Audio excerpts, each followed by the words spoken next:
Oh man, let's get in some common sense. I'm just loving this one. I am loving this one for the past couple days. Texas GOP. I mean, yeah.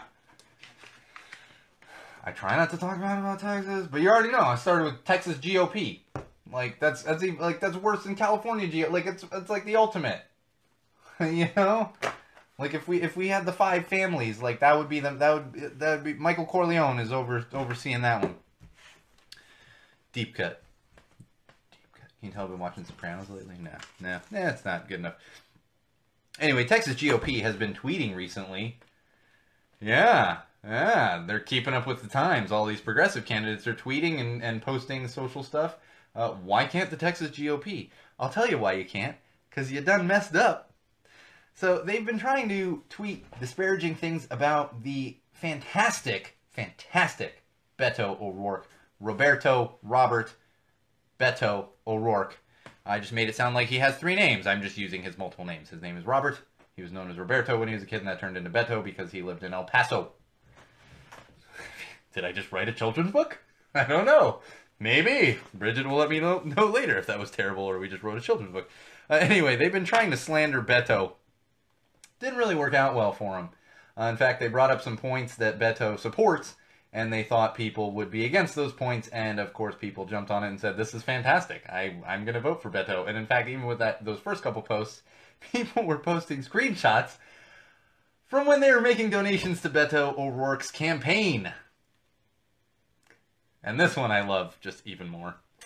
So, they posted a photo of Beto O'Rourke in his younger days.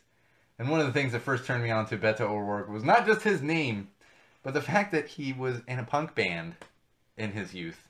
That's right. In a punk band in Texas. Probably playing a lot of shows down there in Austin, but in Texas he was in a punk band. Calm down, Texas. I'm sure you have plenty of great punk music there. I'm making a joke. Can you tell I have relatives in Texas that like take things personal? It's like, okay, calm down. Anyway, so they... See, I can't even get through it. They tweeted this photo of young Beto with a couple of his bandmates. And of course everyone lost their mind. And they posted it as like, well, maybe he's too busy at a gig to debate Ted Cruz. Well, first of all, you dumbasses. He's not in that band anymore. Nice try, though. But of course, this one also backfired. And everyone pointed out how ridiculously hot Beto O'Rourke is.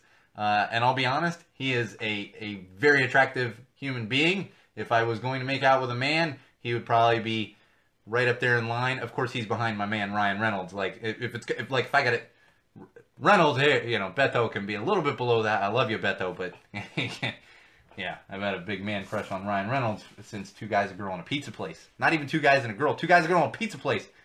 Deep cut. So that completely backfired, and of course, people were jumping on there and responding with their screenshots of donating to the Beto O'Rourke campaign. And of course, we are big supporters of Beto O'Rourke, not only because he's a progressive candidate, and me personally, and really everyone that works for the podcast, align themselves with those beliefs and find them to be extremely important, but also because his last name is O'Rourke. I'll just be honest, and I will, as we move on here, I will leave you with this: don't be a dork, support O'Rourke. This O'Rourke and that O'Rourke, both. Support them both.